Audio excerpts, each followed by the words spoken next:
Assalamualaikum warahmatullahi wabarakatuh. Perkenalkan, nama saya Elit Juliner. Saya akan membuat tugas 2 pengembangan bahan ajar. Di sini saya akan membahas seni tari.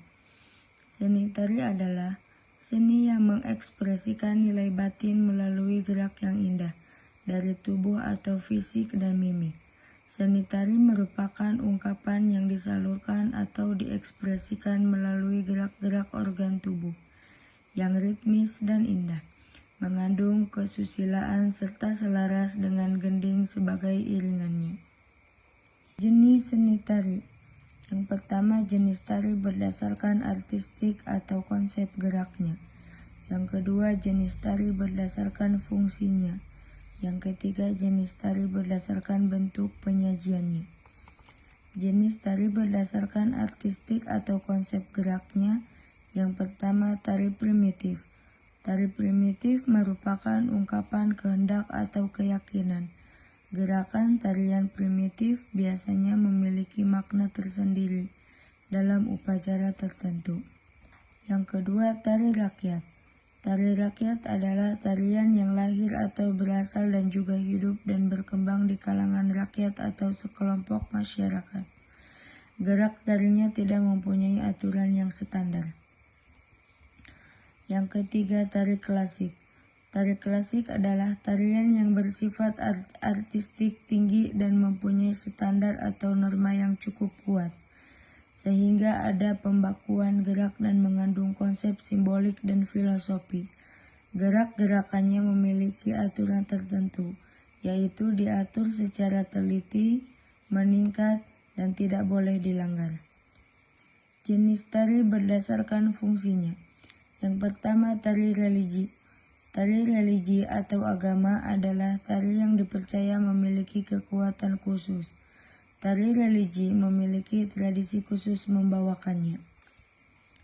Yang kedua, tari upacara. Tari upacara merupakan bagian tradisi dari tradisi yang ada dalam suatu kehidupan masyarakat, yang sifatnya turun-temurun, dari generasi ke generasi dan berfungsi sebagai ritual. Selanjutnya, tari pergaulan. Tari pergaulan mengisyaratkan hubungan antara muda-mudi. Tarian ini biasanya dilakukan pada saat bulan purnama sebagai tarian pergaulan muda-mudi atau kaum remaja yang merupakan tarian sosial yang memiliki latar belakang cerita. Yang selanjutnya, tari hiburan. Tari hiburan memiliki banyak variasi sehingga tidak menjemukan dan menjenuhkan.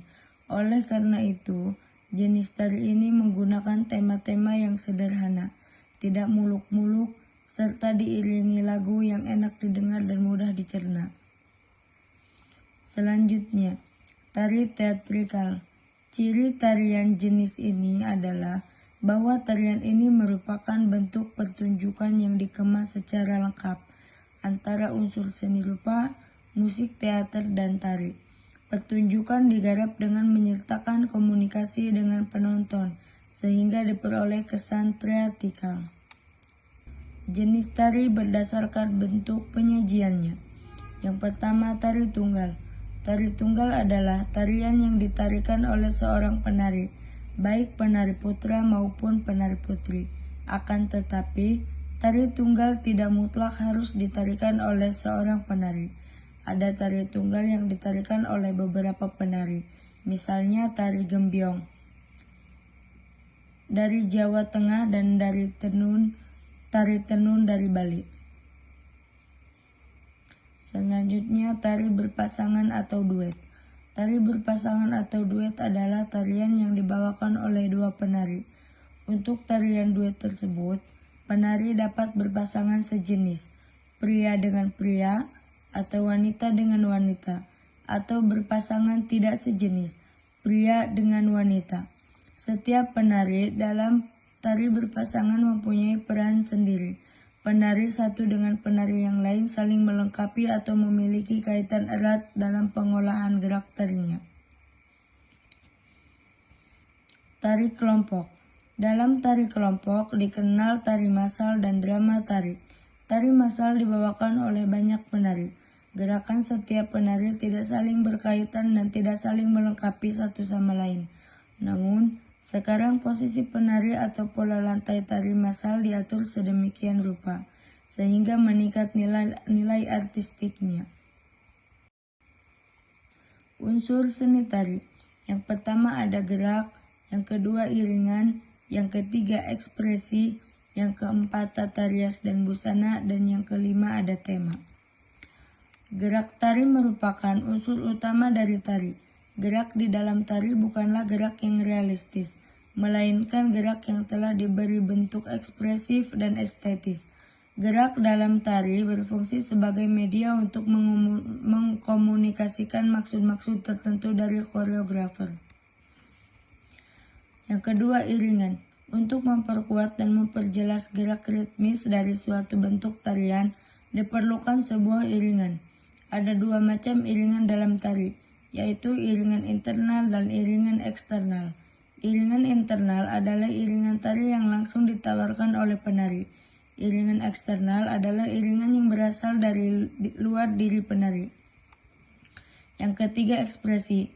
Ekspresi dalam suatu tarian memegang peranan penting karena melalui ekspresi makna tari dapat diungkapkan kepada penikmat tari. Ekspresi dalam tarian dapat diungkapkan melalui gerak, suasana musik iringan, dan perubahan ekspresi pada wajah. Ekspresi wajah dibutuhkan dalam sebuah pertunjukan tari untuk memberi penguatan kepada penonton tentang penghayatan penari. Yang ketiga, tata rias dan busana. Tata rias membantu menentukan watak tari untuk memperkuat ekspresi. Tata rias wajah merupakan cara merias wajah untuk menjadi lebih cantik dan sesuai dengan watak atau karakter. Selanjutnya, tema. Pada mulanya, orang menari bukan semata-mata untuk ditonton. Namun, dalam perkembangan, tari sengaja disusun untuk dipertontonkan. Untuk mendekati tercapainya tujuan tersebut, maka perlu adanya unsur tema. Tema dapat diangkat dari bermacam-macam sumber. Tari dapat diangkat dari tema flora dan fauna.